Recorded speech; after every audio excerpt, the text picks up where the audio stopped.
తాకట్లో ఉన్న మీ బంగారాన్ని విడిపించి ఆ రోజు ఆన్లైన్ రేటుకి కొంటాం. Sharma gold company.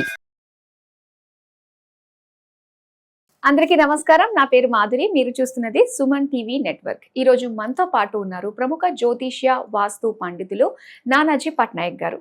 నమస్కారం గురువు గారు. శ్రీమాత్రే నమః. ఉగాది అంటేనే తెలుగు వాళ్ళందరూ కూడా ఎలా ఉండబోతుంది, ఈ సంవత్సరం అంతా ఏం జరగబోతుంది అన్నది ఆసక్తిగా ఎదురు చూస్తూ ఉంటారు.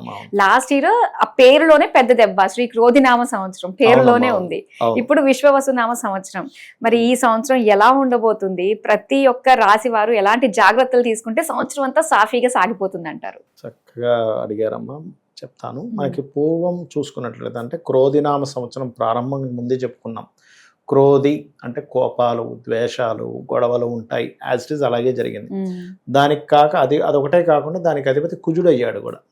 ఆ సంవత్సరానికి అధిపతి, ఈ సంవత్సరానికి అధిపతి రవి అవుతాడమ్మా.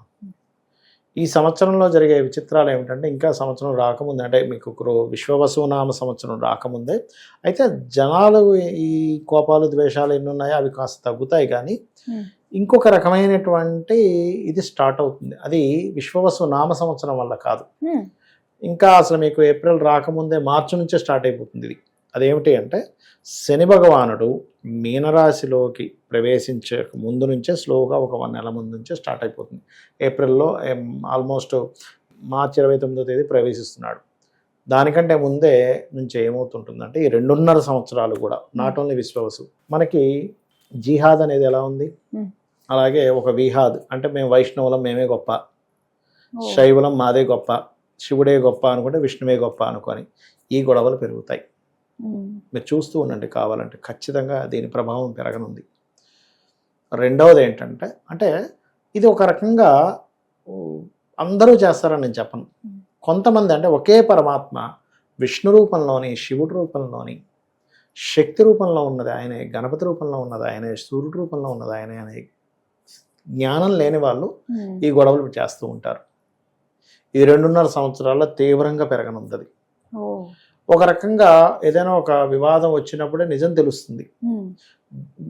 ఆ యొక్క జగన్మాత అనుకోండి, ఆ పరమేశ్వరుడు అనుకోండి, ఆ విష్ణు అనుకోండి, ఆడించే ఒక లీల కూడా అనుకోవాలి. ఎందుకంటే నిజం తెలియడానికి కూడా ఒక రకంగా కొన్నిసార్లు అలాంటివి వస్తూ ఉంటాయి. ఒకప్పుడు కూడా ఇలాంటివి కాస్త ఎక్కువ ఉండేవి మనకి, శైవులు విష్ణు ఆరాధకులు అని. కానీ భేదము చూడకూడదు అని శాస్త్రం చెప్తుంది. ఎప్పుడైతే భేదం చూసామో దాని ప్రభావం చాలా ఎక్కువగా ఉంటుంది వారి మీద. ఆ రెండిటికి భేదాన్ని ఇవ్వకూడదు. శివుడిని మించినటువంటి భక్తుడు లేడు. అంటే రాముడికి శివుడిని మించిన భక్తుడు లేడంటారు. అలాగే శివుడికి రాముడిని మించిన భక్తుడు లేడని చెప్తూ ఉంటారు. అంటే ఏమిటి, శివుడు కేశవుడు ఒకటే. శివాయ విష్ణు రూపాయ అనేటువంటిది ఒక ఉంది మనకి కదా. అవునండి, శివుడే విష్ణు రూపంలో ఉన్నాడు, విష్ణువే శివ రూపంలో ఉన్నాడు. ఎందుకంటే ఒకే శక్తి ఆ రూపాల్లో ఉంది. దీని ప్రభావం పెరుగుతుందమ్మా. ఇక్కడ ఒకటే అని అనుకున్నప్పుడు కూడా అంత విజ్ఞత ఉండి కూడా ఈ డిఫరెన్సెస్ ఎందుకు వస్తున్నాయి? అదే కలి యొక్క ప్రభావం, శని యొక్క ప్రభావం. శని మీనంలోకి వెళ్తున్నందుకు ఈ ప్రభావం ఖచ్చితంగా ఇస్తాడు. ఇదొకటి. ఇక రెండవ విషయం ఏంటంటే, మనకి ల్యాండ్ రేట్స్ ఆగిపోయి ఉన్నాయి ప్రజెంట్. జూన్ నుంచి ఎప్పుడైతే కన్యారాశిలోకి కేతు ప్రవేశిస్తాడో ల్యాండ్ రేట్స్ మళ్ళీ చక్కగా ఒక మంచి రేంజ్లోకి వస్తుంది. రియల్ ఎస్టేట్ కొంత బాగుపడుతుంది. కేతువు ఎప్పుడైతే మనం లాస్ట్ 1.5 year క్రితం వీడియోస్ కూడా తీసుకుంటే వాళ్ళు ఆల్రెడీ క్లియర్గా చెప్పడం జరిగింది. కాబట్టి కేతువు మన కన్యారాశిలోకి ప్రవేశిస్తున్నాడు. అది భూతత్వ రాశి. భూతత్వ రాశుల్లో కేతువు వచ్చినప్పుడు భూమికి సంబంధించినవన్నీ స్ట్రక్ అయిపోయి ఉంటాయి. రిజిస్ట్రేషన్ సరిగ్గా ఉండదు. మన ఏదైనా కొనడాలు అమ్మడాలన్నీ ఆగిపోయి ఉంటాయి. ఎక్కడుందమ్మా రియల్ ఎస్టేట్? ఆగిపోయింది, కుదేలైపోయింది. ఆ కుదేలైపోయినటువంటి రియల్ ఎస్టేట్ మరలా చిగురిస్తుంది జూన్ నుంచి. ఈ సంవత్సరానికి అధిపతి రవి అయ్యాడు కాబట్టి, పోయిన సంవత్సరానికి అధిపతి కుజుడు అయ్యాడు క్రోధినామ సంవత్సరం. విశ్వవసు నామ సంవత్సరానికి రవి అయ్యాడు కాబట్టి, రవి గవర్నమెంట్ కారకుడు. గవర్నమెంట్ కొన్ని విషయాలంటే 2 capitals, సెకండ్ క్యాపిటల్ తీసుకురావడం, కొన్ని నిర్దిష్టమైనటువంటి కొన్ని రూల్స్ తీసుకురావడం, గవర్నమెంట్లో ఉండేటువంటి కొంతమంది వ్యక్తులు, సీఎం లెవెల్లో ఉండేవాళ్ళు కావచ్చు, ఇంకా పై లెవెల్లో ఉండేవారు కావచ్చు, వాళ్ళు మారడము, పిఎం లెవెల్లో కూడా మార్పు వచ్చే ఛాన్స్ ఉంటుంది. లేదా వాళ్ళకు కొంచెం హెల్త్ విషయంలో కొంచెం ఇబ్బంది రావడం, ఇట్లాంటివి చూపిస్తున్నాయి. వీళ్ళకి చూపిస్తుంది కొంత పెద్ద పెద్ద పీఠాధిపతులకి శని మీనంలో ఉన్నందుకు కొంచెం వాళ్ళ యొక్క ఆరోగ్య సంబంధించిన విషయాలు కూడా చూసుకోవాలి.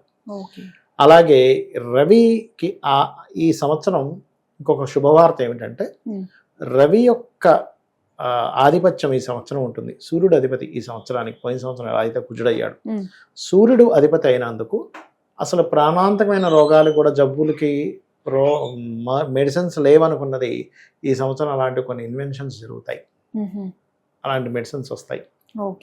అటువంటివి బలంగా చూపిస్తున్నాయి. కాకపోతే కాస్త ఈ మీన రాశిలో ఇప్పుడు మనకి ఈ సంవత్సరంతో షడ్గ్రహ కూటమి 6 గ్రహాలు కలిసి ఉన్నాయి కాబట్టి కాస్త జల ప్రళయాలు రావడం. అంటే ఎంత వరకు ఉంటుంది అంటారు దాని ఎఫెక్ట్? 2-3 మంత్స్ ఉంటుంది. Starting 2-3 months. శని రాహు ఈ 6 గ్రహాల కలయిక ఉంది కదా, అందుకని. అలాగే మరొక విషయం ఏంటంటే ఇక్కడ ఇది కూడా ఏంటి, ఇక్కడ అనుకోండి, ఇక్కడ మనకి హైదరాబాద్ సిటీస్ లాంటి వాటిలో మంచి ఎండాకాలంలో వర్షాలు పడడం, ఇవి కొంచెం ఉంటుంటాయి. అలాగే కొంచెం నావీ, ఈ రక్షణాధారాలు ఏవైతే నావీ రంగాల్లో ఉండేవారు కొంచెం జాగ్రత్తగా ఉండాలి. ఎందుకంటే కుజుడు నీచ పొందుతున్నాడుగా మొదటి 2-3 నెలలు. అందుకని ఈ ఈ కలహాలు లాంటివి కొంచెం కొద్దిగా ఉంటుంది. కానీ క్రోధినామ సంవత్సరంలో గొడవలు పడినంతగా పడరు, కాకపోతే ఈ విషయాల్లో పడతారు. ఈ విషయాలు కాస్త తెర మీదకి ఎక్కువగా వస్తూ ఉంటాయి, ఈ విషయాలు తలనొప్పిగా మారుతూ ఉంటాయి. అయితే అందరూ కూడా బాగుండాలి అంటే చక్కగా చండీ పారాయణం చేయడం, లేదా లలిత చదువుకోవడం, లేదా విష్ణు సహస్రనామాల యొక్క శ్రవణం చేయడం చేస్తుండాలి. ఇంకోటి ఏంటంటే ఈ share market up and downs అవుద్ది కూడా, విపరీతమైన అప్ అండ్ డౌన్స్ అవుద్ది షేర్ మార్కెట్, ఇది కొంచెం చూసుకోవాలి. సో మొత్తం మీద సర్వేజన సుఖినో భవంతు, అందరికీ మంచి జరగాలి అని చెప్పి. విశ్వవసు నామ సంవత్సరం కాబట్టి గత సంవత్సరం కంటే ఈ సంవత్సరం కొంత బెటర్ గానే ఉంటుంది. చాలా మంది అంటున్నారు ఈ 6 గ్రహాలు కూడా మళ్ళీ ఏదో కరోనా లాంటివి వస్తాయి, ఏమీ రావు, ఏమి టెన్షన్ పడాల్సిన అవసరం లేదు. ఆ విషయంలో భయపడాల్సిన అంత భయంకరమైన వ్యాధులు వచ్చేసి లాక్డౌన్స్ అవ్వడం అనేటువంటిది జరగదు. కొంచెం ఉపశమనంగా ఉందండి, మంచిగానే ఉండబోతుంది అని చెప్పేసి సంవత్సరం. చాలా చక్కగా మాకు తెలియజేసినందుకు ధన్యవాదాలు. శ్రీమాత్రే నమః.